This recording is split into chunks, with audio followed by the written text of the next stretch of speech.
女孩刚开家门，突然一个男人出现，捂住了她的嘴。那个有刀疤的男人把秀妍摔在地上，威胁秀妍要她透露妈妈的藏身之处。受惊的秀妍试图后退躲开，男人变得非常愤怒，他一边盖上被子，一边对她拳打脚踢。不管女孩怎么哀求，他都丝毫不手软。此刻她的妈妈正躲在窗外，她在窗外发抖，不敢发出声音。她似乎庆幸自己没有被发现。男人打累了，坐在门口开始喝酒。他边喝酒边想着接下来怎么处理女孩。这时候民警朴叔及时赶到了现场，看到警察来了，刀疤男愤怒地把空酒瓶扔向朴叔，他还试图反抗，但最终还是被朴叔和他的同事带走了。朴叔发现了被打晕的秀妍，昏昏沉沉的秀妍不断说自己错了。朴叔把秀妍受伤的消息告诉了他妈妈，但妈妈的回答让他意外，原来那个刀疤男是秀妍的父亲，他因为残杀幼童被判了死刑，后来逃了出来。秀妍和他妈妈经常受到刀疤男的虐待，为了躲避这个残暴的人，他们一直四处搬家，没有固定住所，周围没有任何朋友和亲人。现在这个男人被捕了，所有人都知道了他们家的秘密，人们开始对他们指指点点。父亲被捕后，秀妍和他妈妈去监狱领取了父亲的骨灰。孤单的女孩低头在路边等待妈妈，她不知道自己已经被一个男孩注意到了。这个男孩是韩国最大才子家族的长孙韩正宇，这一眼就决定了他们一生的痛苦与牵绊。以健康问题为由申请保外就医的韩会长，一出狱就直奔父亲和继母的豪宅。豪宅里的仆人们都已经病倒，危机四伏，继母在床边苦苦挣扎，但似乎已经无力回天。这时秘书拿来了一个厚厚的信封，递给了照顾老两口的护士长。继母这才恍然大悟，原来他们早有预谋，想要暗杀老会长，目的是为了夺取家族的财产。老会长把所有秘密遗产都留给了继母和私生子，这笔钱甚至超过了家族名下的所有财产。继母想要报警，但韩会长望着窗外的2条狼狗，威胁他应该为自己的儿子着想，告诉他去狗舍看看，孩子或许还活着。继母哭泣着跑向狗舍，但被狗扑倒在地，而仅12岁的小俊已经破窗逃走。郑宇因时差未适应夜不能寐，他走出去适应新环境，突然听到一些奇异的声音。郑宇紧握拳头，慢慢探出头，是那个白天低头的女孩。他走上前去搭讪，女孩竟然对他微笑。秀妍难以置信，他记得从没人这样对他笑过，大家都像避瘟神一样避开他。郑宇一头雾水。这时旁边一对夫妇开始吵架，吸引了郑宇的注意。秀妍趁机逃跑，但没跑远，就听到那个男孩喊他的名字。平时大家都叫他杀人犯的女伪，这是他第一次听到有人叫他的名字。秀妍一听这个高兴地跑了回去，但就在这时，天空突然下起了雨。看到男孩叫他一起躲雨，他却突然跑开了。原来他是跑回家去拿伞。秀妍兴奋地跟妈妈讲起这件事，多年来她第一次看到他这么开心。今天发生了很多的第一次，都是因为这个男孩郑宇。他说他明天会来海伞，这样2人就有了第一个约定。这个人真是狠角色，他爹刚去世没一会儿，他就冲到精神病院，明显不是去看病，而是为了向继母要遗产。原来他父亲是韩国的顶级富翁，虽然遗嘱把所有公司产业都留给了他，但老头子名下还有大量隐秘财产，这些财产甚至超过了一个国家的财富。而这笔巨款竟然全给了继母和私生子小俊。为了这笔财富，他把卧床的老会长死亡强行带走，把继母关进精神病院，甚至把同父异母的弟弟关进狗笼。幸好小俊偷偷打碎了玻璃逃了出来，一瘸一拐地走着的小男孩，他必须忍着疼痛快速逃离。突然有只手捂住了他的口鼻。郑宇正准备去海伞，却从妈妈那里得知他从未见过的爷爷去世了，因为悲痛过度，爸爸在医院晕倒了。于是他代替爸爸伴奏丧家，接待前来吊唁的客人。直到晚上，郑宇在树林前跪着，感到昏昏欲睡。他的爸爸韩会长终于回来了，他刚到京城，就立刻让仆人拆除了灵堂，随后告知从国外偷偷回来的，不用再回美国了，终于获准能留在爸爸身边。郑宇特别高兴，但门外的妈妈暗自紧握拳头，没想到这也是个冷酷的继母。秀妍等了一整天，却没等到那个送伞的人。回家时突然想起早上被锁在黑屋的孩子，他发现那小男孩病得很严重，正焦急地想帮忙时，一个凶神恶煞的女人把他推开。秀妍看到那女人手里的药，就放心地离开了。那个目光凶悍的女人，原来是老会长身边的护士长。被锁的小不点，居然是大家都在找的小俊。这个女孩太惨了，有个经常打她的杀人犯爸爸，妈妈也对她不闻不问。爸爸被抓进监狱后，同学们知道了她的身份，开始对她百般欺凌，大家都叫她杀人犯的女儿，都叫她27号，只有她笑着叫她的名字。秀妍以为终于遇到了不一样的人，但当她知道秀妍是杀人犯的女儿，也害怕的连连后退。约好见面的雨伞被挂在冰冷的柜子上，郑宇恨自己的胆小，恨自己假装不认识秀妍，不敢站在他身边对抗所有。在篮球课上，他拼命地发泄自己的情绪，对方球员却误解为挑衅，结果他们就群殴了他。秀妍想帮忙却被拒绝了，那暴力的场面令人震惊，让他想起自己曾经被殴打的情景，还吓得蜷缩一旁发抖。放学之后，郑宇在雨中回忆学校里的事，他想起秀妍泪流满面的样子，想起自己对她的大吼。最终他鼓起勇气决定去找秀妍，却意外看到了难以相信的一幕：被害儿童的家属经常来闹事，秀妍的妈妈在喊杀人的已经死了，还不够吗？你到底还想怎样？难道这坏事是我做的吗？妈妈气愤地推开秀妍，秀妍无助地抱住妈妈的腿，却被冷酷地推开。她卑微地哭着道歉，而妈妈的拳头接连落在她身上，说着与其这样不断受辱，不如我们今天一起去死。郑宇无法抑制心痛的泪水，这个女孩究竟经历了什么？秀妍挣扎着从人群中爬出，却看到正义的尊严瞬间崩塌，她甚至没来得及穿鞋就转身逃跑。郑宇捡起鞋子追了上去，最终在滑梯下找到了无助的秀妍。秀妍被吓了一跳，急忙收回布满伤疤的脚，又把脸埋进身体里。看着这个让人心疼的女孩，郑宇坚定地说，这个女孩太可怜了。男生们正在打架，老师还有3秒钟就到，他突然抱住一个男生躲进了他的怀里，全班同学都惊呆了，新来的老师也被吓了一跳。你俩在干嘛呢？这么放肆？我还是个孩子呢。女孩却不好意思地说了句，情不自禁呢。这时候男生脸上幸福的笑容溢于言表，秀妍刚刚还在和别人拥抱，下一秒就偷偷看郑宇，真是不负责任。他这么做只是为了保护他的秘密朋友，因为他爸是个杀人犯，学校里的人都不喜欢他，只有郑宇把他当朋友，还带他玩，给他戴小发卡。从没见过这样的富家少爷，刚回国转学就被围殴，晚上还带着小发卡傻笑。第二天高高兴兴地跑回学校，恰好看到昨天打架的那些同学在秀妍的桌椅上抹胶水和油漆，他一脚踢开了警局的门。这就是故事的开头。为了保护郑宇，秀妍希望他们继续装作不熟，但郑宇不想再软弱，不愿看到他被欺负。午饭时同学们依旧恶作剧，玩投篮赢奖品的游戏。郑宇正要阻止，秀妍突然站了起来，默默地把牛奶扔进了垃圾桶，毕竟她是杀人犯的女儿，男生们还是有点怕她，只能轻轻地擦衣服。郑宇最后成功投篮，赢得了奖品。他们2个买了冰镇饮料，在楼下高兴地喝，完全不在乎其他人的闲言碎语。突然想到那个所谓的财阀公子呢，真没什么排场。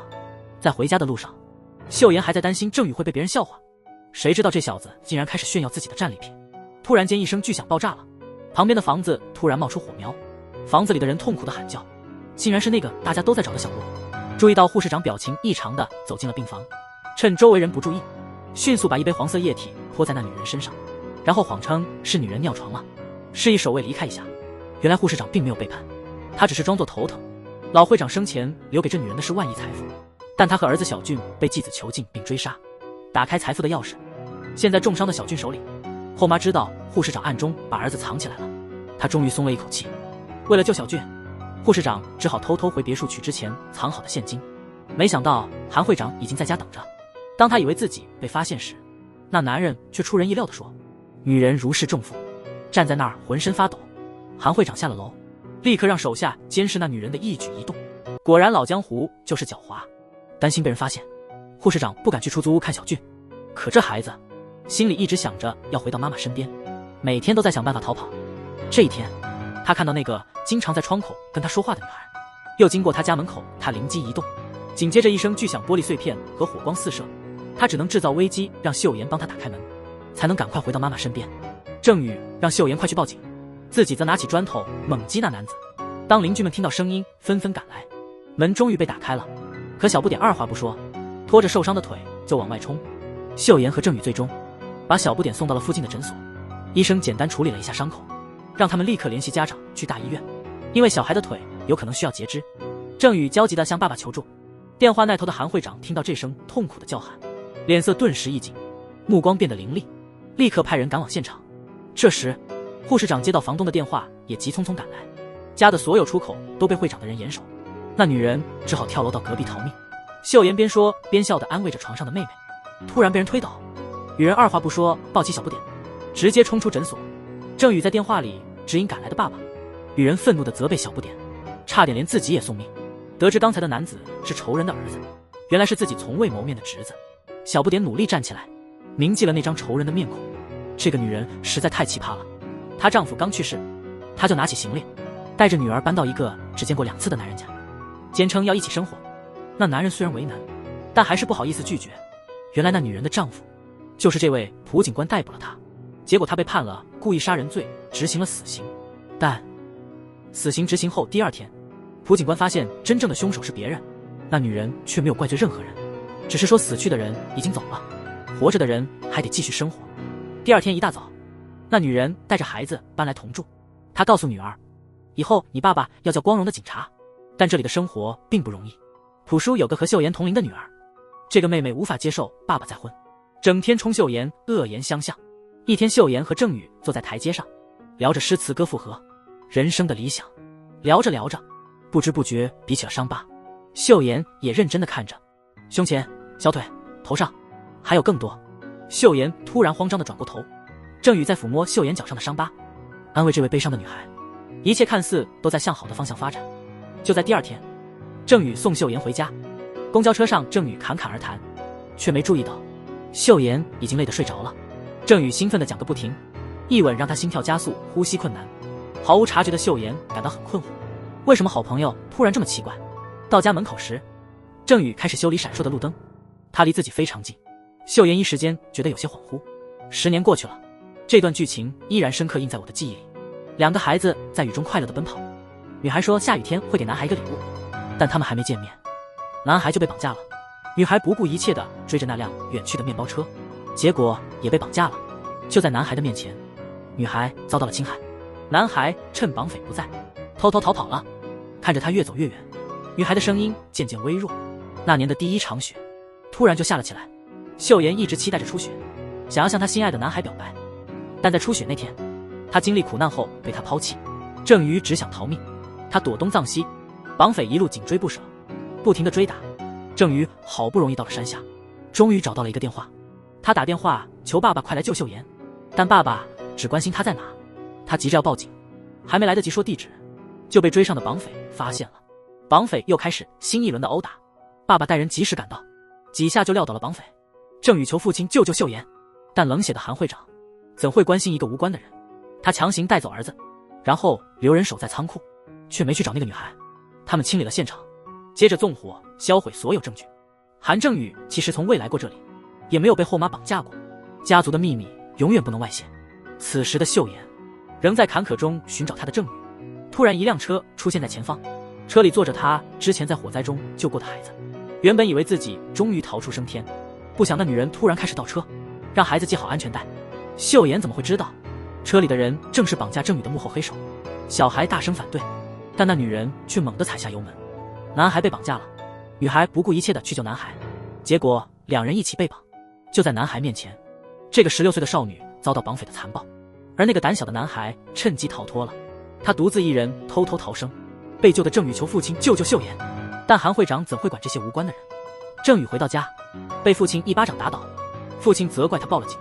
郑宇跪地哀求父亲去寻找秀妍，差点被送进精神病院。后来才知道女孩是为了救他的儿子，他因此遭受了恶言。韩会长第一次做出了善良的决定，他去绑匪那里逼问女孩的下落，派人到处寻找秀妍。秀妍的父亲得知女儿可能遇险，经过1整夜的搜索，他们最终确定了事发地点，但是所有证据已被火焚毁，只找到了女孩的发卡和鞋子。他到了郑宇家门口，结果被拒绝入内，联系不上郑宇。秀妍的妈妈带着妹妹去了郑宇家，妈妈在门外大声呼喊，撕心裂肺。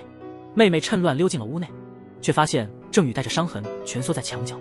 妹妹追问郑宇究竟做了什么坏事，他拿出了秀妍真实的漫画册，那上面记录满满的都是秀妍对他的爱。他记得郑宇的每一个小动作。秀妍曾盼望着初雪的那天向他表白，但在那天因为遭遇不幸，他又抛弃了他。韩正宇，你不是说过不会装作不认识秀妍吗？妹妹被人拉走了。郑宇看着手中的画册，彻底崩溃了，泣不成声的哭泣。警方认定秀妍遭受了性侵，但找不到受害者的下落，走投无路，朴警官带着逮捕令闯入了家门。韩会长利用权力施加压力，但朴警官已不再在意工作和处分，他只想尽快找到可怜的秀妍。这时郑宇走了过来，慢慢地伸出了双手。郑宇坐上了朴叔的警车离开了，这举动却激怒了同样在寻找秀妍的韩会长。朴叔其实并不想逮捕郑宇，只是想从他口中了解当时的真相。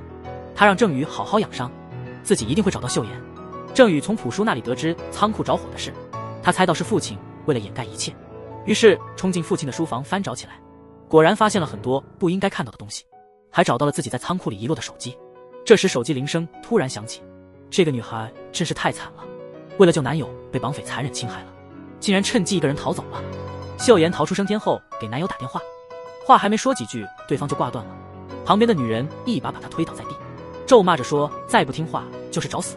救她的人竟是绑匪的老板，为了避开韩会长的追捕，他们得马上逃往国外。小不点告诉他郑宇已经抛弃了他，想到领爱的男孩抛弃了自己，回想自己经历的种种，秀妍崩溃大哭。绑匪在韩会长的逼迫下投案自首，承认奸杀秀妍并将尸体丢江中。母亲泪流满面，不愿相信，甚至跪地求那犯人，只要他说秀妍还活着，他愿意不追究他的罪行。郑宇得知父亲韩会长的所作所为，感到无法接受，果断与那财阀家族断绝关系，变成了四处打工的贫困小伙。朴警官坚信秀妍还活着，于是离开了那肮脏的警局，独自一人去寻找女儿。历经重重困难，终于找到了一线线索。当他找到秀妍他们藏身之处，正好接到郑宇的电话，朴叔告诉他秀妍真的还活着，他即将带秀妍回家。电话声音惊动了正要逃跑的护士长和小俊，他们以为韩会长的人马已经来了。小不点砸碎窗户声东击西，趁机钻进调度车内，把可乐瓶塞在刹车下，然后迅速逃离。调度车意识到情况不对，急忙追赶，最终看到了秀妍的身影。他兴奋得几乎疯了，赶紧踩下油门，摇下车窗，不断大声呼喊秀妍的名字。但心灰意冷的秀妍并没有注意到，对面忽然有辆车飞速驶来，朴叔急忙避开，然后绕到秀妍的后面。接着两车进入了一段盘山路，前车突然加速，朴叔也紧跟着踩下油门。就在即将迎来一个急转弯，朴叔立刻减速，但刹车怎么也踩不下去。他意识到自己无路可退，朴叔悲痛地喊了一声女儿的名字，车子随即坠下悬崖。秀妍这才回头，但身后已是一片空旷。秀妍就这样跟随了伤害她的人，还害死了新爸爸，逃亡至瑞士。郑宇怎么疯狂地找他，也找不到任何踪迹。14年后，当年的杀人犯的女儿李秀妍以全新的身份华丽回归，重新卷入一段复杂的爱恨情仇。14年前，李秀妍被绑匪暴行后遗弃江中，身体被抛弃在江里，但14年后，她竟然奇迹般的复活，改变了面貌，以全新的身份强势回归。现在她是个国际著名的服装设计师，并且是国际财阀大亨哈尔的未婚妻。一有不满就带着势力的同事去吃大餐，在众人面前肆无忌惮的到处爬，完全不在乎别人的目光，也没人敢对他怎样。在自己的时装秀上，他任性的中途退场了，只是因为担心未婚夫会觉得无聊。即使是首尔顶级财阀夫人的邀请，他也懒得理睬，随手把递过来的名片扔到了地上。他的未婚夫黑瑞是个不好惹的人，虽然行动上有些不便，总是需要戴着手套，但这丝毫不减他的威严。他的商业地位在韩国是数一数二的，做事雷厉风行，但这样一个男人，为什么会对他格外温柔呢？也许这就是命中注定，因为对他们来说，彼此就是各自的全世界。如果不是这14年来互相照顾、相互支持，可能都无法好好生活。现在他们是对方心灵的慰藉，在这14年里，是彼此生存下去的动力和快乐的源泉。没错，这位霸道总裁就是当年救了秀妍，并带她出国的那个小家伙，就是那个被哥哥韩会长追杀的、腿部受了重伤的小家伙。现在他们都这么耀眼，谁能想到他多年前也曾有过那样的不堪往事？海瑞宠溺地望着秀妍，慢慢地凑近了近在咫尺。泰瑞笑着走开了，座位回神后急忙追了上去。而在首尔的一座别墅里，一个男人正死死地盯着他们的照片。别墅外，有个女士惊人地躺在那里，这个男人正在监狱的会见室，尽情享受着9块9的豪华大餐，一直在等待那个挂念的人。这时候，监狱的铁门开了，但是被带进来的竟是个壮汉。看起来犯人并不想见他，小声问狱警能不能回去。郑宇却笑着说再过3天就能出狱了。他比那犯人还要兴奋，让狱警把手铐解开后才走，这样可能更方便他做些事。狱警一离开，郑宇就迫不及待地表达他的思念。男人提醒他这里有监控，郑宇已经用吃剩的花生米把监控给挡上了。犯人试图呼救逃跑，却被郑宇一把拉回。郑宇一边说一边把男人压倒，但他没有做坏事，只是不停地挥拳，让犯人无力还手。原来这个男人并不是郑宇一直想见的人，而是多年前绑架他和女友、侵害了他女友的罪犯。14年来，他一直在找女友，却始终找不到线索。郑宇发誓，一出狱就要遵纪守法，否则就用手里的枪自尽。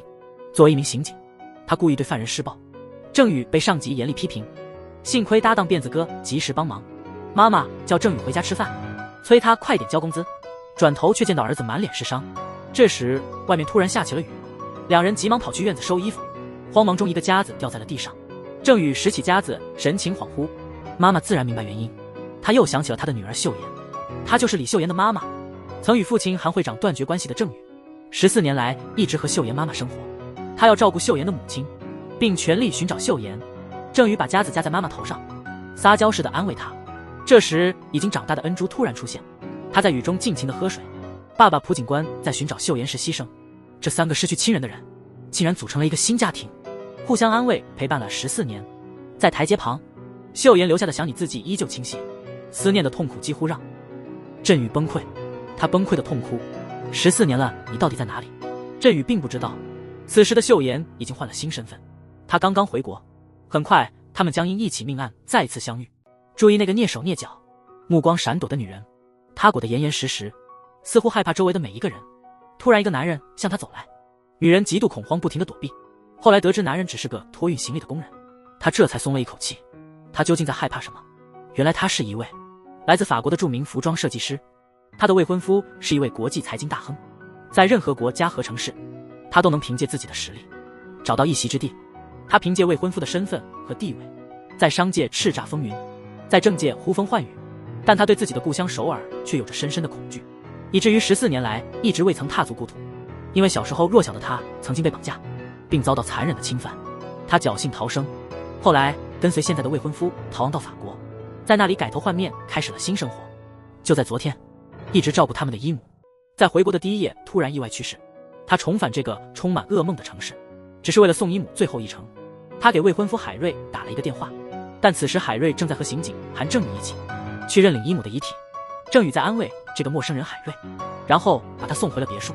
但坐在后座的他心里已经波涛汹涌，因为郑宇正是他的仇人韩会长的儿子，也是他未婚妻的初恋。而海尔和姨母这次回到首尔，是为了报复当年的血海深仇。送海尔回去后，郑宇的车被别墅的大门挡住，他急忙下车寻找开关。外面正下着倾盆大雨，忽然一个女人的声音响起，郑宇瞬间愣住了，他简直不敢相信自己的耳朵，赶紧循声望去，似乎在雨中隐约看到秀妍的身影就在那里。邹宇未经允许回到首尔别墅，在雨中等了很久，只好先离开。郑宇回过神来，疯狂地喊着，试图越过高高的大门。终于门开了，他疯了似的追了上去，一把抓住那个女人。真没见过这么奇葩的事。2个 FBI 探员来到死者家中调查，其中一个一直沉默不语，眼睛紧盯着正在厨房忙碌的女主人。男主人面带不悦地看着这位，气氛顿时变得尴尬。男主人哈瑞开玩笑说，你不会是看上我未婚妻了吧？辫子哥急忙解释说，郑宇这是职业习惯。郑宇突然冒出一句，我能和你未婚妻单独说会话吗？这时女主人走过来，搭着哈瑞的肩膀说，蓦然注意到他眼底的泪光。昨天还在雨中占卜的邹宇，今天自言自语喊着韩正宇的名字，这简直是秀妍才有的情况。眼前这个女人究竟是谁？郑宇质疑她为何使用水卜卦。泰瑞察觉到未婚妻的不安，赶紧转移话题缓解气氛。辫子哥急忙带走了眼前的疯子，大家都叫他疯子。尽管他平时工作勤勉，但他偶尔会发疯，下雨或下雪的时候，风一吹，这都会让他想起那个为救他而遭歹徒残暴侵犯的女友，那个被他留在绑匪那里消失了14年的女友。郑宇在监控录像里看到了一个熟悉的身影，那人正是他父亲的秘书南里。他为什么会出现在哈瑞家的别墅里？哈瑞突然死亡的那一幕究竟和什么有关？于是他找到了南里士，没想到现在的南里士竟被父亲抛弃了，父亲更偏爱那位年轻有为的影视总监。南里士因此离家出走，已经14年没见过面了。南里事件的真相出乎意料，他谎称来是为了打理妻子的服装生意，不得已前往别墅求见那位富豪，本没放在心上，但实际上一直没见过他。当他看到郑宇拿出的死者照片，惊讶的目瞪口呆，因为照片中正是当年带走小俊的那位护士长，没想到自己的债主竟然是他。接下来南里士假装询问梅少京是否还有外甥。哈瑞提问结束后，南里士急忙回到车里，翻看自己的30亿借据。难道这人就是小俊？他究竟想要什么？脑海中浮现一个可怕的念头，这个男人得知了重大秘密，竟然能一次性还清30亿债务，还额外获得了1000亿的财富。原来兰里意外地从刑警韩正宇那里得知，自己的债主黑尔原是隐姓埋名的江亨俊，如今成为国际财阀大亨的小俊，隐瞒身份返回首尔，肯定是为了向韩会长复仇。他随即给哈瑞打了电话，听到对方称呼自己的名字，哈瑞马上要求对方报出地址。见面之后，男理事也迅速表明了自己的立场，他直接撕毁了手中的30亿债务合同，意味着自己已经被韩会长淘汰。所以呢，并不是非要告诉会长哈瑞的秘密，这份合同和秘密一起消失算了。哈瑞对这30亿也没什么兴趣，他开口要的是1000亿的天价，虽然感觉像是被狗咬了一样难受，但海瑞并不在乎这点小钱，于是他签了一张支票。那个拿到钱的男人还沾沾自喜，却没意识到自己的行为已经惹怒了眼前这个曾经弱小的孩子，不知道自己已经落入圈套。潘瑞曾经发誓要一生守护秀妍，现在他闪闪发光，这个位置是他的，不再是那个杀人犯的女儿了。李秀妍不再是那个被侵犯、被抛弃的女孩，没有人能破坏这份美好。第二天，潘瑞带着邹宇去大采购，突然一个男人横冲直撞的过来，撞倒在车旁。潘瑞急忙下车查看情况，幸好那人没什么大碍，但看到这个男人，秀妍立刻紧张起来。这个动作让他回忆涌上心头，他低着头蜷缩着身体，眼泪不由自主地落了下来。那男人顺手偷了车上的手机。哈瑞察觉到秀妍的不对劲，赶紧让那男人走开。苏伟回到家，把自己锁在浴室里，痛苦地哭喊着冲着水。亨瑞在外面焦急地喊了很久，没有得到任何回应，只好冲进浴室。他紧紧抱着面前痛苦无助的女孩，试图安慰她，但她却不停地大喊，原来这个男人就是14年前绑架她和她男朋友郑宇的那个禽兽，那个残忍侵犯她的罪犯。而今天这个强奸犯刚刚出狱，恶人终究是恶人，出狱后他依旧不安分。郑宇在回警局的路上，突然接到一个电话，他和同事正在回警局，电话是那个强奸犯段志哥打来的。他嘲讽说郑宇又有新女朋友了，听起来还不错，提到妹妹恩珠可能会有危险。郑宇急忙疯狂地往家赶，这个变态刚出狱就去了他家，郑宇一冲上台阶就被打倒。在监狱里，郑宇经常找机会打这个人，今天他要好好报一次仇。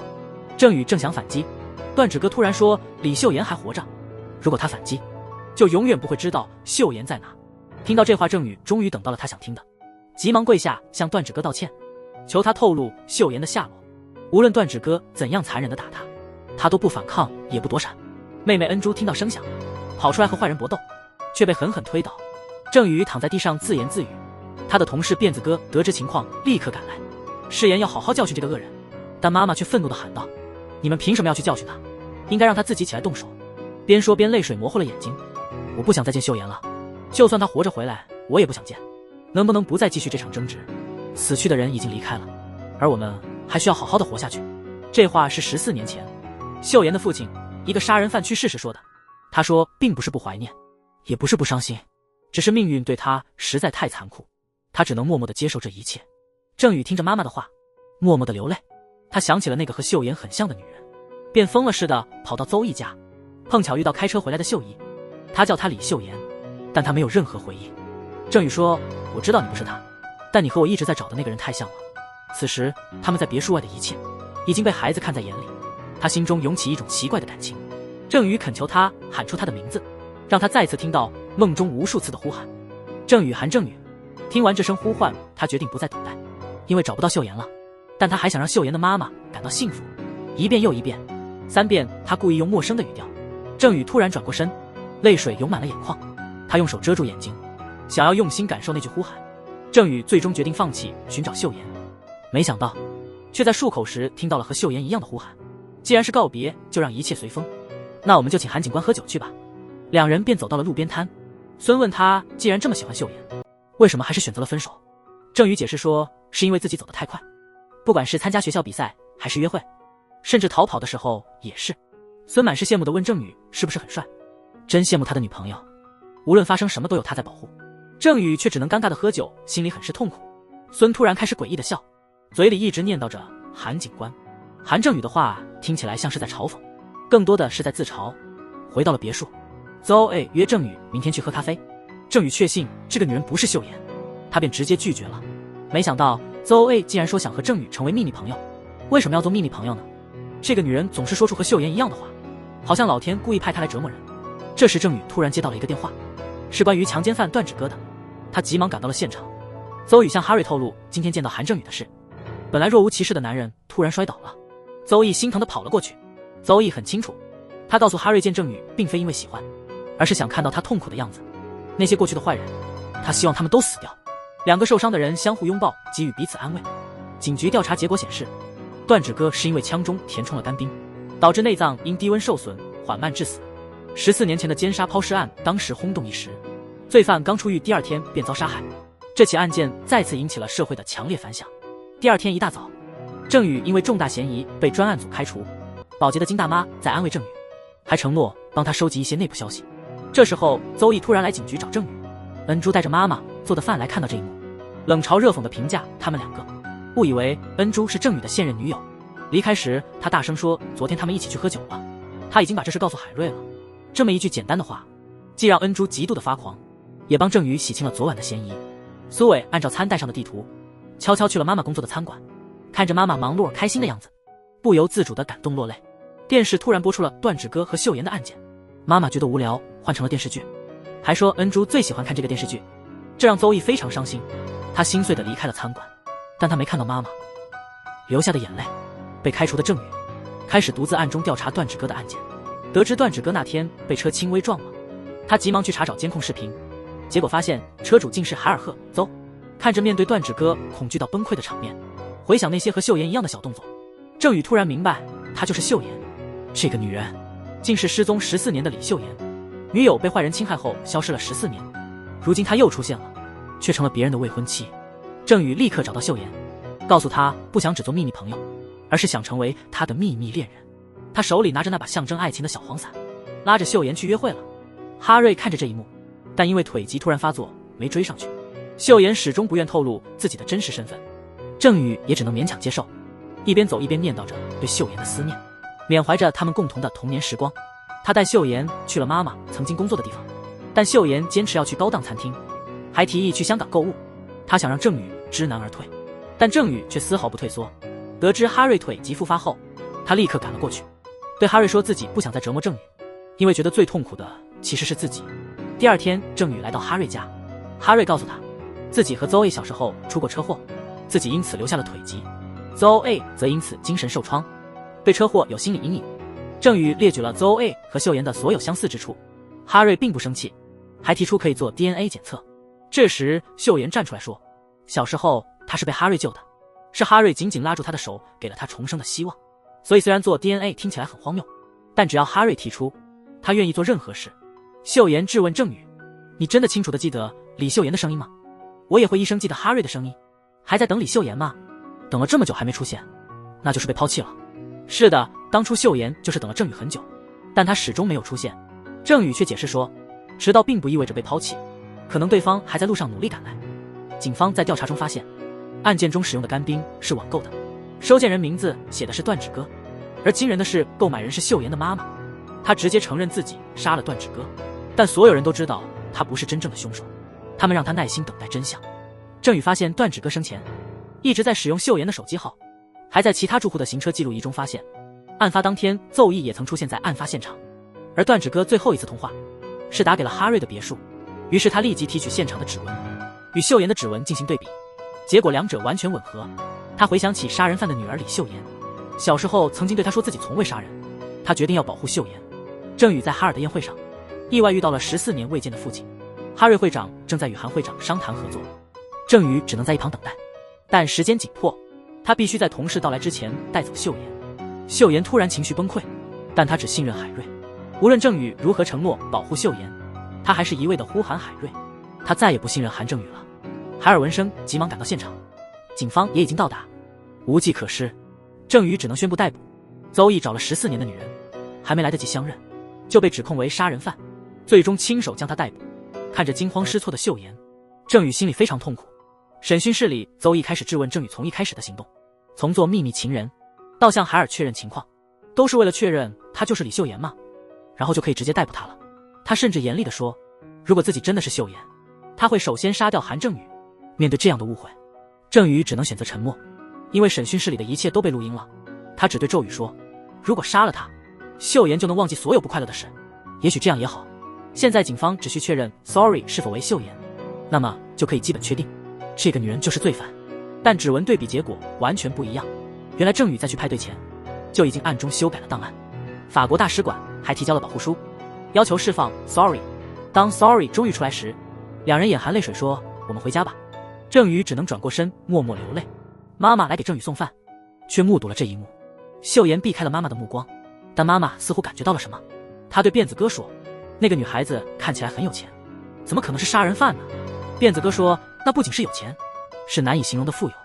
他几年才住一次的那座房子，是整个韩国最大的别墅，难以想象他在国外定居时过的豪华生活。妈妈根据辫子哥给的地址找到了那座别墅，却在大门外找不到房子，恰好遇到秀妍开车要出门。妈妈慢慢地走向车窗，不敢相信地流下泪水，嘴里喃喃，是你吧？是的，你不认识我了吗？我是秀妍的妈妈。车里的秀妍终于没有再躲避，让妈妈上了车，带她进了别墅。这部剧我看了已经10年了，但接下来的场景至今难以忘怀。妈妈急促不安地走出电梯，不确定自己是否该脱鞋，也不知道鞋子该放哪里。面对女儿，不知道该说些什么。她凝视女孩很久，然后赞叹指甲漂亮，皮肤细腻，一看就知道你从小没受过苦，头发亮丽，衣服也很高档，你肯定读了不少书，生活得很幸福对吧？她强忍着不让自己哭出声，但秀妍低头说，我错了。伤心的秀妍终于喊了一声妈妈，却告诉妈妈她无法回去，无法再变回那个悲惨的李秀妍。妈妈哭着说，如果你现在连饭都吃不上，我一定会强拉你回去，不要回来了。没有人知道你是杀人犯的女儿，没有人知道你的过去。妈妈欣慰地点了点头，然后站起身说，我的女儿李秀妍已经不存在了，真的没人知道你是谁，那样最好不过。一边嘱咐着不要回来，一边慌忙逃出别墅，并阻止了追来的秀妍。她跑了好远，甚至没注意到自己没穿鞋就跑出来了。突然她愣住了，郑宇，我的郑宇怎么办呢？秀妍不会再回去了，那郑宇可能会崩溃吧。妈妈坐在地上哭了很久，等秀妍稍微恢复了一些，发现妈妈在追出来的时候掉了血，但人已经不见了。妈妈居然光着脚从女儿的别墅跑了出来，然后坐在马路边痛哭。秀妍拿着鞋子追了出来，但妈妈早已不见了。回到家后，妈妈觉得对不起郑宇，便借酒浇愁，开始扔郑宇的衣服，想把他赶出去。妈妈觉得或许离开这个家，郑宇才能慢慢忘掉过去，开始新生活。郑宇却抱住妈妈说，我亲爱的家人，又难过了吗？都怪我还没找到秀妍，那就打我吧，尽管打，反正你今天让我去死，明天又会哭着四处找我。最初的几年，妈妈每当想起秀妍，都会对郑宇大打出手，然后第二天生活照旧。小小的郑宇就这样用爱和耐心陪伴妈妈14年。妈妈心疼郑宇，却不知道该说些什么，痛苦了好一阵子，直到渐渐入睡。秀妍拿起妈妈的鞋子，走到记忆中的那个地方，却意外遇到出来买药的郑宇。她赶忙找地方躲起来。郑宇停在一盏忽明忽暗的路灯下，神情紧张的自言自语，都是因为你总才会这样忽闪忽闪的。秀妍因此不敢回家。这盏路灯见证了他们的过去，就在这里，年轻的他们确认了彼此不一样的感情。也是在这盏路灯下，郑宇被断指哥绑架，秀妍也因此遭到伤害并失踪。14年后，秀妍跟随郑宇来到他们小时候初次相遇的公园，他看着他独自荡着跷跷板，推着空荡荡的秋千，回想往事，仿佛秀妍就坐在那里。秀妍才明白，这个人真的一直都没忘记他。正当他准备离开时，两人的手机突然同时响了，那是他们做秘密情侣时郑宇强设的情侣闹钟。他曾哀求秀妍即使讨厌他，也请每天至少想他1分钟。郑宇随着歌声唱起来，那是秀妍小时候最喜欢的歌。歌曲响起后，郑宇看到秀妍愣在那里，他一时间难以置信。他跟在秀妍后面不敢说话，害怕这一切只是一场梦。秀妍坐上计程车去了路边摊，一边喝着烧酒，一边用胶水修补妈妈的鞋子。此时在暗处，两个男人正同时深情地望着他。这位韩国最富有的男人正偷偷观察着他那可爱的未婚妻，但他突然注意到还有另一男人也在暗中观察这位女士，满眼都是对她的爱慕。那些熟悉的动作，哈瑞突然意识到，原来未婚妻这14年来一直记得那个人，连他用来解仇的手势也和那个男人有关。心中顿时涌上一阵酸楚，这更坚定了他的决心，要加速他的复仇计划。第二天，哈瑞和秀妍一起去韩会长家做客。秀妍发现韩会长的妻子竟是那个曾求合作失败后骚扰自己的店主。用餐时，哈瑞不顾年龄和情面地批评韩会长，甚至说韩会长的家感觉像自己家。韩会长责备他不懂礼貌，泰瑞则回应说他只是想把会长当作朋友，承认自己确实不懂人情世故，他擅长的只有赚钱，否则他也不会。成为法国顶级财团的投资顾问，随手掌控着数千亿的资产。韩会长并不知道，面前的这位不仅是顾问，实际上是那个财团的掌舵人。虽然只是顾问，他随手的一笔投资，已足以支持他的银行运转很长时间。曾是国内首富的他，现在也面临各种经营困难，资金紧张，只能勉强承认这一点。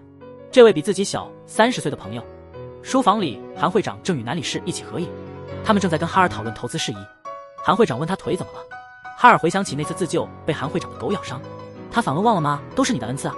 这让知道内情的男理事顿时愣住。但海瑞转而提起在银行门口的那次事件，杨会长回想起那天的事，便不再追问。客厅里，会长夫人不好意思地提起之前的事情，并请求重新坐下，就当那些事没发生过。这时，小美和阿姨的对话引起了秀妍的关注。原来小美让阿姨准备了饭菜，打算送去给哥哥郑宇。一听到郑宇的名字，秀妍立刻朝这边看了过来。会长夫人看到她的反应，也马上想起了郑宇之前的警告，关于让自己远离邹宇的事。她试探性地问邹宇是否认识郑宇，邹宇没回答，就跟哈尔一起离开了，还顺便把小美送到了警局。这时，秀妍的手机闹钟响了，小美高兴地说：“这是哥哥韩正宇最喜欢的歌。”秀妍这才明白，原来小美是郑宇的妹妹，而她刚去的地方是韩正宇的家。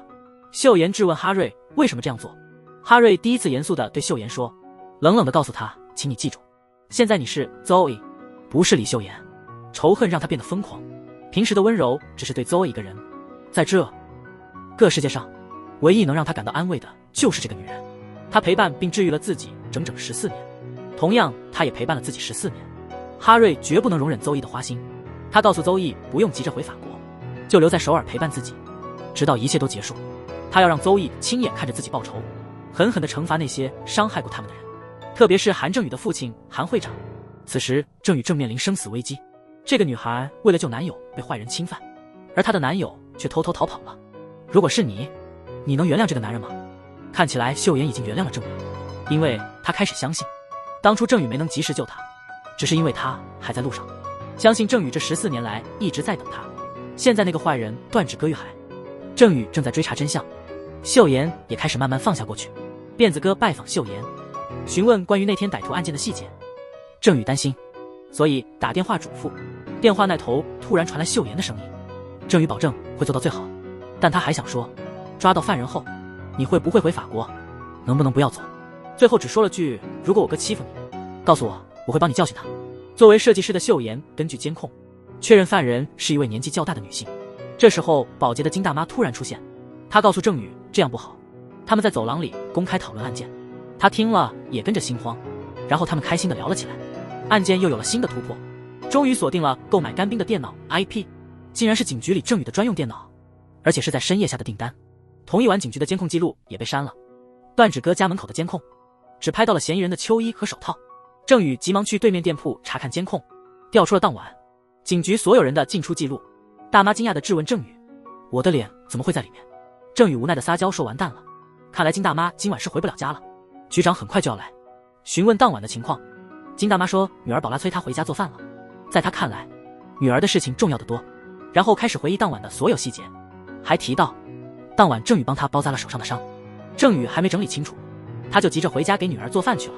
郑宇对保洁大妈的记性感到佩服，自叹不如，并感慨这位妈妈对女儿真好，总是提起宝拉，还想把宝拉介绍给自己。但当他再看一遍照片时，突然注意到那个手腕上的白带竟然和金大妈手上的绷带一样，这不可能。郑宇急忙让同事调查金大妈的家庭背景，自己则立刻追了出去，一路尾随到了自己家附近。看来金大妈已经察觉到了。这时送饭的小美打来了电话，话音刚落，金大妈就消失了。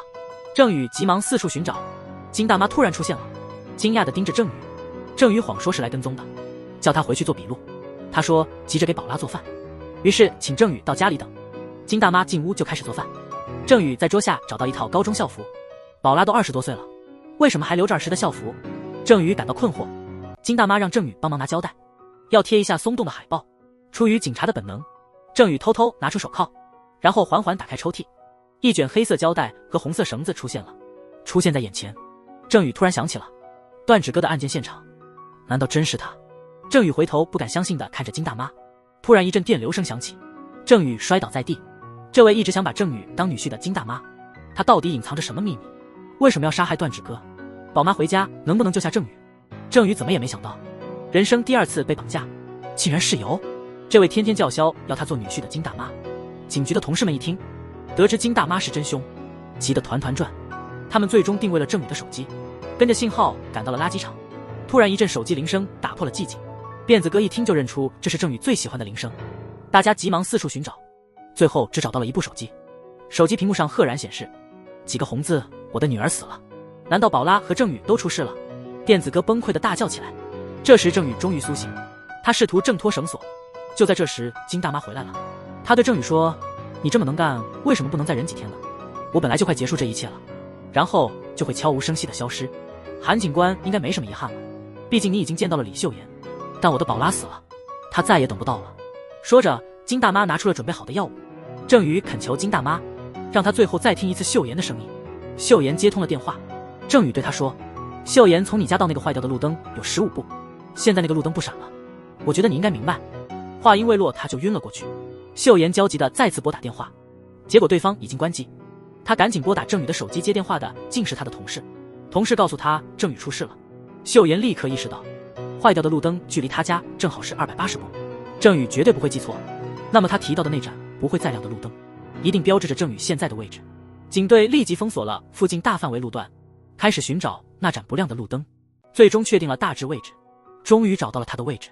哈瑞明显看出了秀妍的焦虑，他的怒火再也控制不住了。他追问秀妍是不是太担心韩正宇了。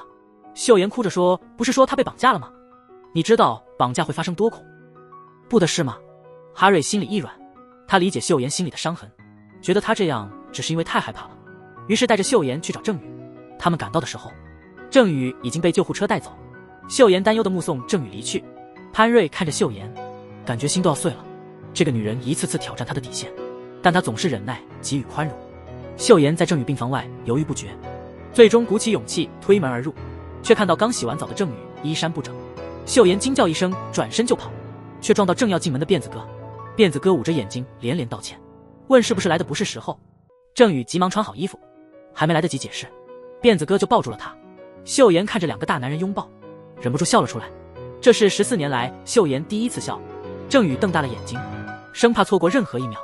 就在这时，派瑞突然进来，看到这么开心的秀妍，派瑞简直不敢相信自己的眼睛。这个女人怎么还让自己这么难过？他紧紧地盯着他们。秀妍尴尬地收起了笑容。派瑞告诉郑宇，医生建议他卧床休息几天。原来金大妈并没有想伤害郑宇，她吃了不少安眠药，然后逃走去为女儿宝拉报仇。派瑞叫郑宇出来谈谈，并告诉他别再去找秀妍，即使找到了，他还是会说不想回来。抛弃秀妍时逃得飞快，现在又想把她找回来，这不是很无耻吗？郑宇对哈瑞说，除非秀妍亲自说，否则他绝不会放弃。说完就出发去抓金大妈。回到别墅，秀妍想要解释点什么，却不知从何说起。泰瑞为了避免争执，说了声晚安就回房了。嫉妒和仇恨几乎让他崩溃，他命令南理事赶快拿来韩会长的银行账目，否则就1分钱也拿不到。南理事保证明天一定搞定。泰瑞打开电脑，联系那边的秘密朋友，他要立刻回法国，因为秀妍开始动摇了。对方听后也感到惊讶，没想到韩正宇对秀妍影响这么大，问他是否需要过来陪伴。哈瑞告诉对方要保持隐蔽，在事情成功前不能见面。神秘朋友对哈尔说，生气时就想象韩正宇逮捕他父亲的那一天。黑瑞和未婚妻已经同居14年，但从未碰过他，不是因为不爱，而是因为秀妍小时候的不幸经历，内心的阴影让他难以忘怀。他人的触碰他始终无法接受，而黑瑞一直在耐心陪伴等待。但自从回到首尔后，秀妍对韩正宇的情感特别深，这一切黑瑞都看在眼里。现在看到秀妍和正宇在一起，笑得那么灿烂，并不害怕这个男人，这让瑞情绪崩溃。他把这些都告诉了神秘朋友，对方说如果生气，就想想韩正宇逮捕韩泰俊的那天。这话一直在哈瑞脑海里回响，他的情绪渐渐平复。第二天，哈瑞轻柔地抚摸着秀妍的头，问怎么办？我怎么可能对你生气呢？你知道我离不开你，以后我不会再提韩正宇。哈瑞准备出门见南里，突然会长夫人来访，秀妍让哈瑞先走，自信自己能应付。没想到在聊天中，秀妍得知郑宇14年前为了找他和父亲决裂，离家出走。想到郑宇曾出现在自己门前，回想昨天恩珠叫郑宇回家，想起昨晚郑宇说的感谢你还活着，让他有机会等待。原来韩正宇一直都在自己身边。郑宇啊，你还有多少我不知道的事？秀妍告诉会长夫人，自己明天会去拜见。然后他立刻跑向警局。而此时，秀妍妈妈已经拿着郑宇的东西来了，让郑宇离开他的家。这次郑宇无论怎么撒娇耍赖，妈妈的态度依然坚定。她告诉郑宇，只要一看到他，就会回想起那些痛苦的记忆。现在断指哥已经没了，你做过的和没做过的都够了，让我们都放过对方，开始新生活吧。郑宇反问，看到我让你痛苦吗？那我们就一起承受这份痛苦，总有一天会好起来。如果能重来，我们早就从头再来了。这一生你都摆脱不了我。妈妈忽然哭着说，是那女孩说的，恨不得再变回李秀妍。她不愿意这样，现在没人知道她是谁，让她好好生活吧。刚才还坚定的郑宇突然感到无力。秀妍真的那么讨厌李秀妍吗？而躲在角落的秀妍已是泣不成声。郑宇看到那双藏起来的脚，却没力气也没勇气走过去，只能不停地自问秀妍，你真的那么讨厌李秀妍吗？妈妈带着热腾腾的饭菜来看金大妈。女儿宝拉遭受侵害后，选择了结束自己的生命。金大妈对那些罪犯恨之入骨，她看着郑宇这些年的努力，知道了段指哥做过的恶行。虽然女儿宝拉不是段指哥害的，但她还是以秀妍妈妈的身份终结了这个恶人，只是没能及时为女儿报仇，就被警方带走了。秀妍的妈妈握着金大妈的手，感激地说，谢谢，谢谢你帮我做了我不敢做的事情。这不仅仅是两个人的对话，这是两位深爱自己孩子的母亲之间的情感，一种只有母亲才能理解的感情。哈瑞终于拿到了行会长的银行账户信息，敌人的罪证现在掌握在手中，一切很快就将结束。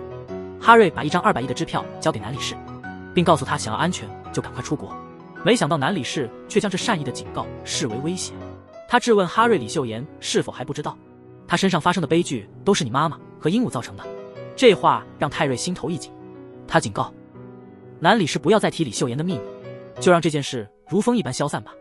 南理事得意洋洋，以为自己掌握了这位金主的把柄，却不知正是因为这句话，自己将会失去性命。君子报仇，10年未晚。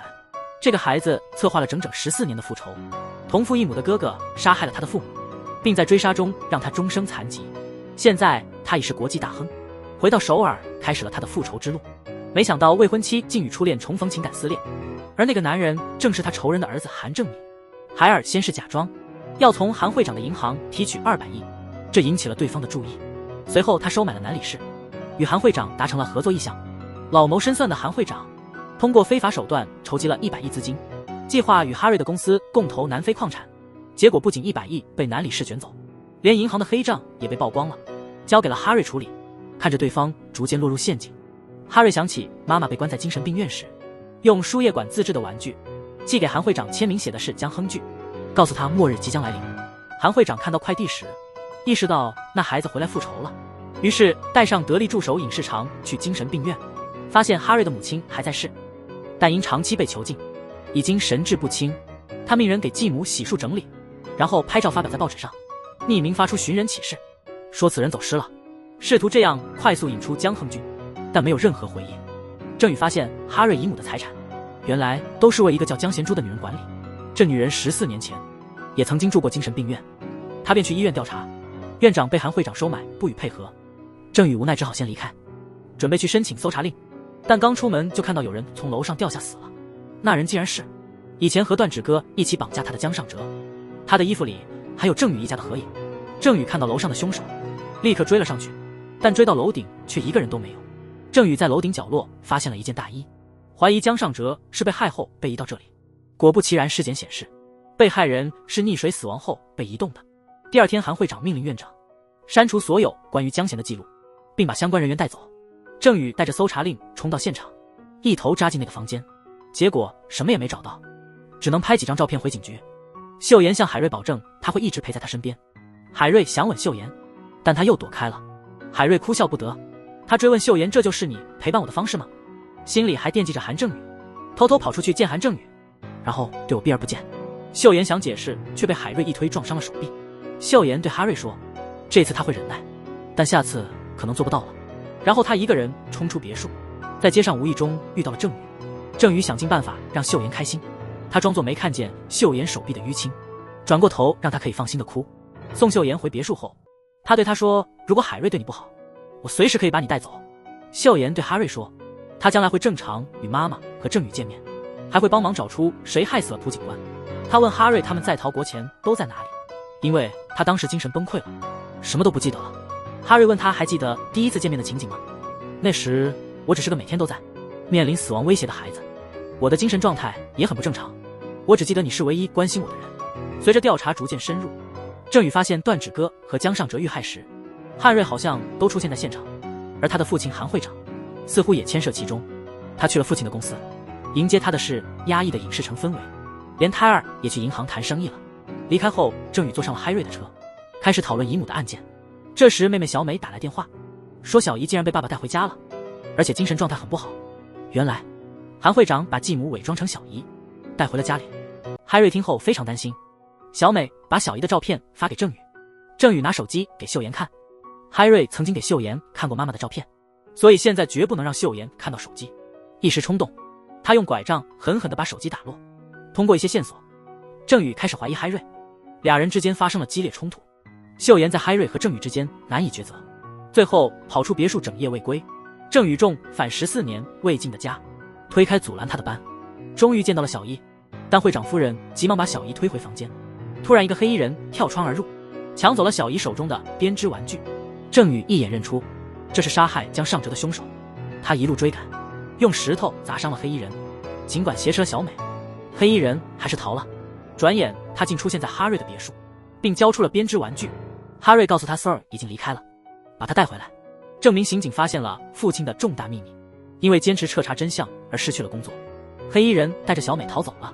紧接着郑宇就接到了辫子哥的电话，消失许久的男理事竟然在江中被发现，他是被溺死后塞进后备箱，然后扔进了结冰的江里。看起来凶手特别害怕尸体找不到。郑宇断言这肯定是系列案件的一部分，因为这个地点正是之前段子哥承认过的抛尸的那个地方。果不其然，他在男理事的嘴里找到了一个 U 盘，里面的内容震惊了整个警局，竟是郑宇爸韩会长的贪腐记录，包括向各官员行贿的详细资料，连他的顶头上司杨局的名字也在其中。郑宇这才明白，这一系列的谋杀原来都是针对他父亲韩会长的。突然出现的杨局命令将案件转移，强行让别的小组接手。郑宇激烈的反对，结果被解职。这时接到了秀妍的电话，郑宇接了电话，但听到的是一段录音。录音中一个孩子在问医院人员关于探望302房的病人，询问贤珠何时过去。随后是郑宇父亲的声音，他竟然知道302房间的事，嘱咐要好好监视，一定要抓到他。这是秀妍的手机，秀妍可能遇到危险了。郑宇急忙开车去寻找。与此同时，工作室的秀妍也收到了一段录音，录音是某人临死前的哀求，那是郑宇的爸爸韩太君呀。逃亡前秀妍曾给郑宇打过电话，结果被鹦鹉推倒了，鹦鹉还说他会害死所有人。原来一直在追杀哈瑞的竟是郑宇的爸爸。秀妍无法接受这个事实，他抱头痛苦的哭泣。黑衣人告诉哈瑞他很快会回来。摘下面罩的黑衣人竟是韩太俊身边的尹世长。更让人震惊的是，哈瑞竟然叫出了他的名字。秀妍很快就回到了别墅，哈瑞抱住秀妍的腿大哭，说自己非常害怕。秀妍抱着哈瑞安慰他。郑宇因为联系不上秀妍非常焦急，他冲进别墅，正好看到两人拥抱的一幕。哈瑞看着郑宇说，对不起，我就知道你肯定会回来。对不起问瑞，你早就知道是谁害我腿瘸的吧？哈瑞激动地说，你知道你白天跑出去我有多悲惨吗？韩正宇跟你一起跑出去，我这条腿却只能眼睁睁看着。如果我知道谁是仇人，我怎么会轻易放过他？他杀了我的父母，如果我知道是谁，我会让他的下场和我妈妈一样，让他的儿子变成我这样。你觉得我办不到吗？泰瑞对秀妍说，直到找到那人为止，你就留在我身边等我报仇，报完仇我就让你去你想去的地方。秀妍极度害怕，她必须隐藏这些事情来保护自己。郑宇意外地联系上了朴警官的干爹，这位老巡警退休多年了，他一直在默默调查14年前的案件，收集到了杀害朴警官的嫌疑人照片。郑宇在那些旧证物中意外发现了一个震惊的秘密，原来哈瑞的姨母正是当年带走秀妍的人，而哈瑞竟是自己当年在火灾中救出的小布。他立刻通知辫子哥通缉哈瑞的车，自己也马上赶往现场。同时派瑞借口债务问题找到韩会长，趁会长夫人外出，终于见到了被囚禁多年的母亲，但母亲已不认得他了。派瑞放下拐杖跪下喊妈妈，母亲却躲开了哈瑞的触碰，开始变得狂躁。秀妍赶到现场，紧紧抱住泣不成声的派瑞。哈瑞带着秀妍飞驰而去，最后停了下来。面对歇斯底里的哈瑞，秀妍终于明白了一切，原来哈瑞早已知道一切真相，两人爆发了激烈的争吵。这时郑宇终于赶到，大声呼唤哈瑞小时候的外号。他是个冷酷无情、心怀仇恨的人，却赢得了所有剧迷的爱戴，成为剧中最大的反派，却触动了无数观众的心。为了复仇，隐藏了自己的身份，带着自己救下的未婚妻，在国外隐居了14年。回国后，未婚妻却与初恋郑宇重燃旧情，而郑宇也发现他就是那个小不点。郑宇打算把海尔回警局问话，秀妍挡住郑宇，保证自己能清楚解释一切。艾瑞恳求秀妍不要走，他对秀妍说：“我们不是约定，只要有彼此就足够了吗？你不是一直希望那些坏人消失吗？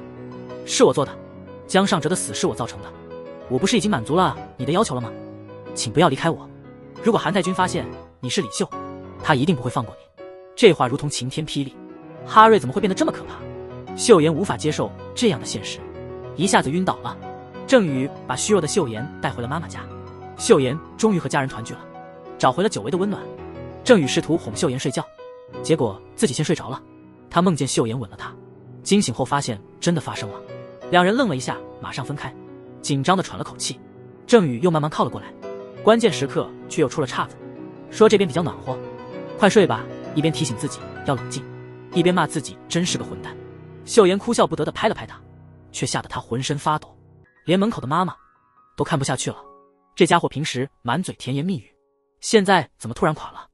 这边本来是甜蜜温馨，而哈瑞却在一旁独自难眠。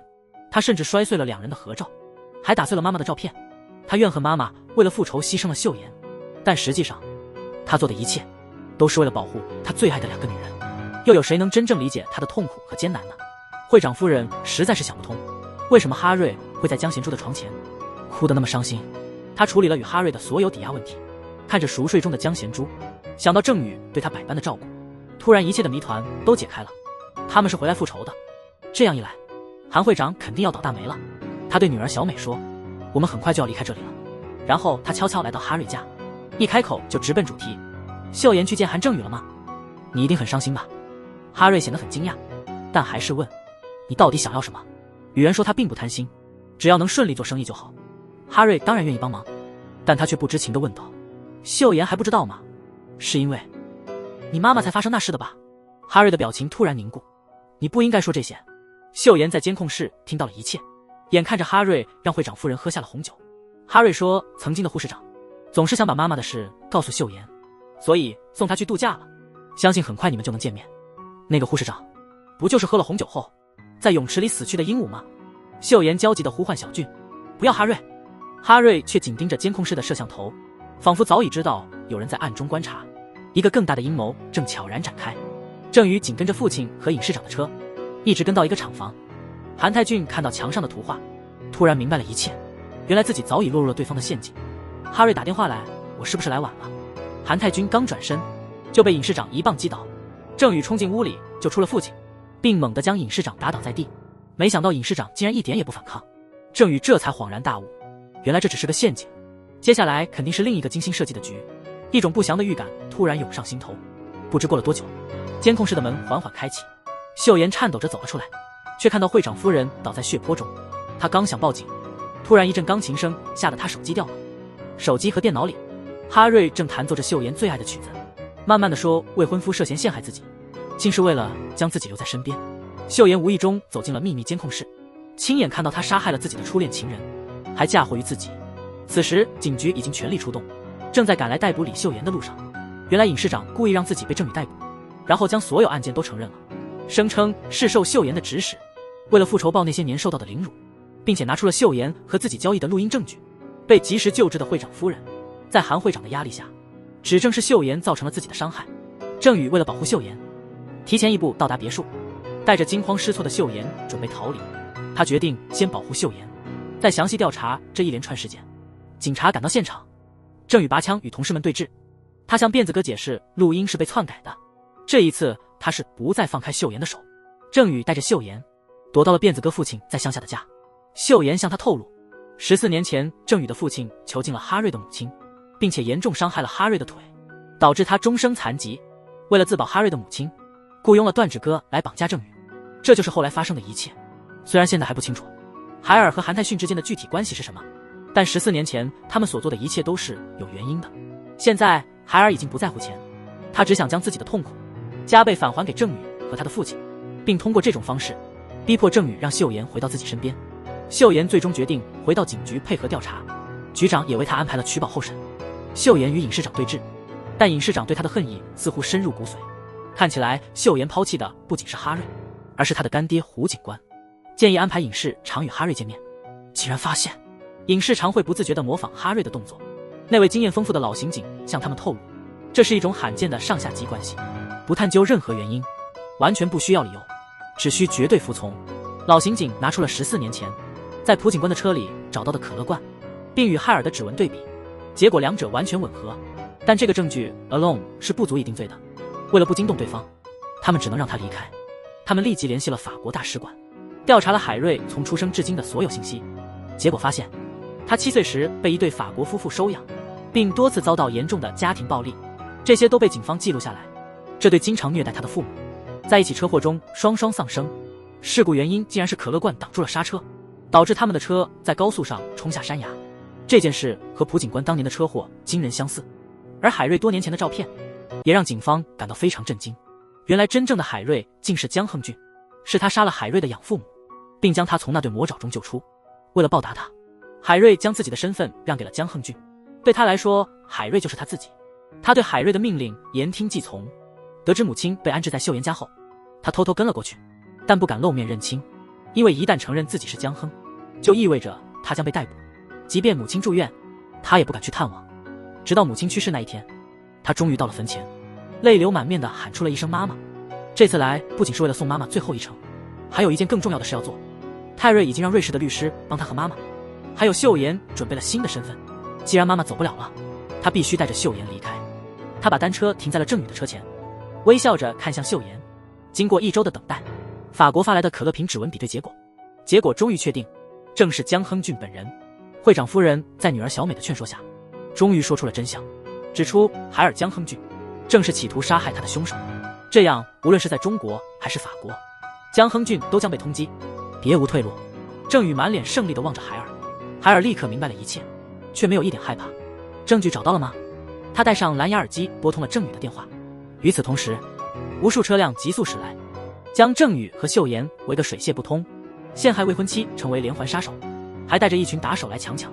郑宇质问海瑞，如果真爱秀妍，就不应该这样逼迫她。海瑞反驳说，这些人都是你爸爸韩泰俊找来的，看看吧，只要给钱，就能不顾儿子的死活。你感觉幸福吗？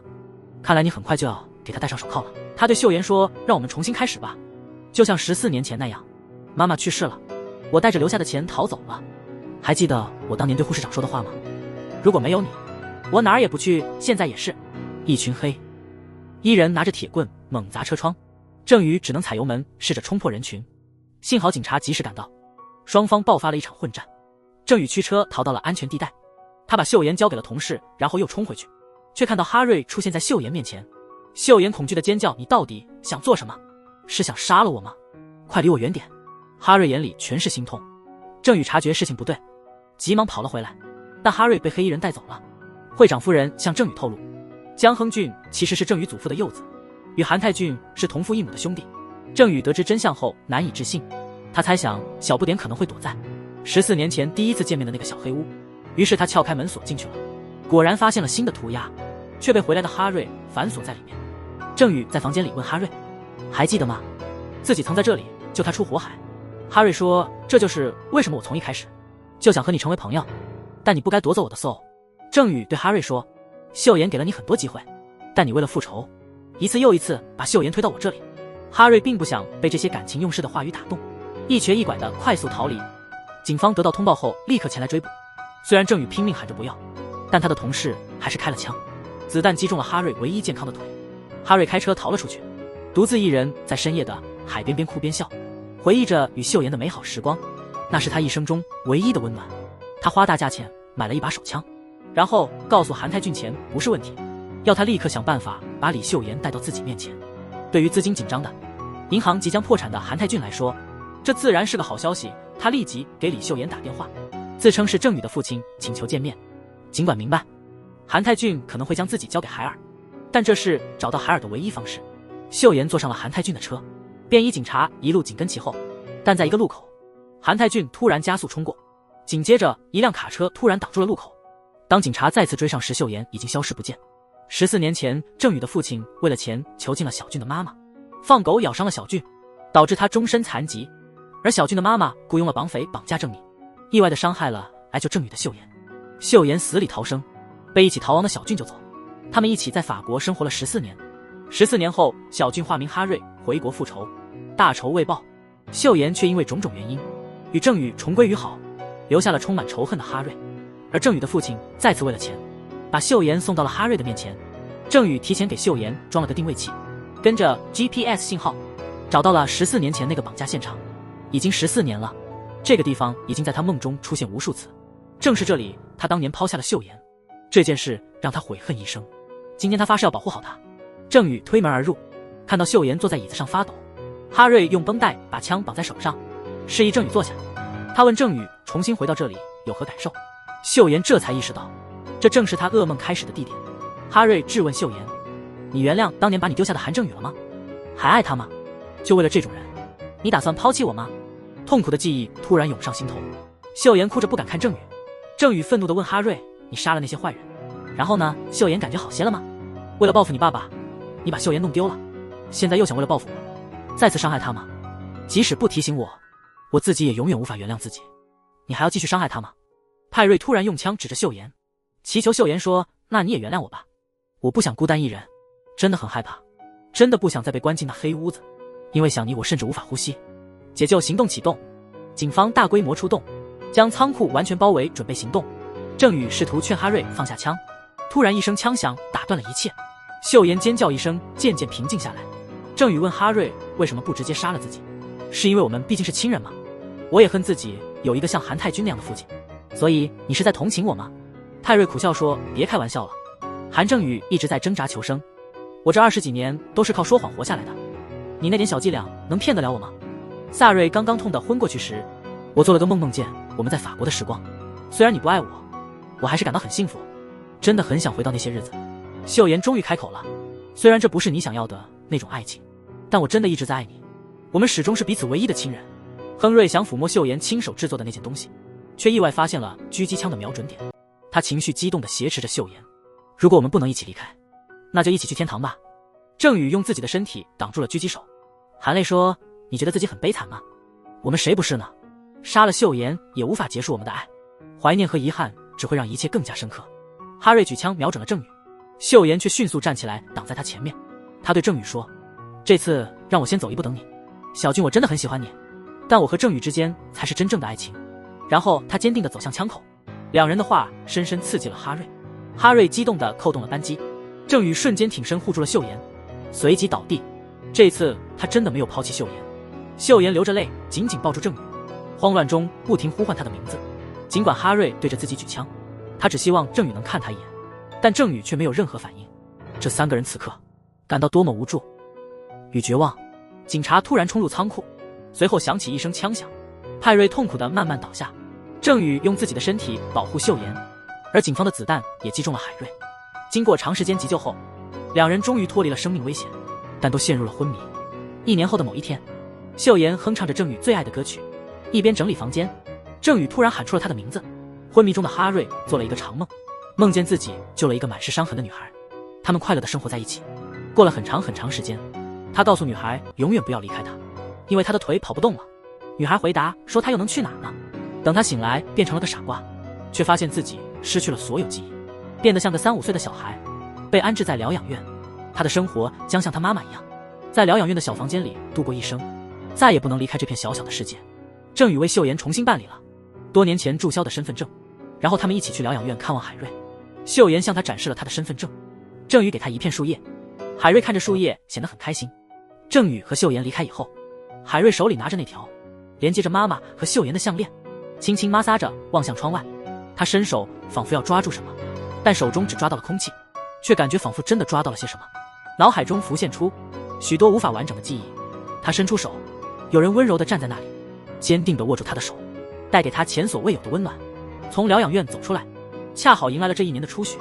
郑宇和秀妍走进了教堂，戴上特制的头纱，举起戴着戒指的左手，只有他们2人参加的婚礼。用彼此的魔法手势抹去了对方所有不愉快的回忆，共同编织了一段美好的过去。还是15年前的那场初雪，郑宇按约定来到了公园，见到了早已等候的秀妍，还带来了刚认识的小叔叔。小叔叔仔细打量着秀妍，开玩笑说：“郑宇这个大骗子，居然夸这个女朋友真漂亮，明明就是个小丑女嘛。”然后他们3个开心地打闹起来。如果韩泰俊当初没为了钱做错事，如果郑宇早点知道自己有个弟弟，如果小俊的妈妈一直在他身边，那么他们的人生应该会这样简单而幸福地过下去。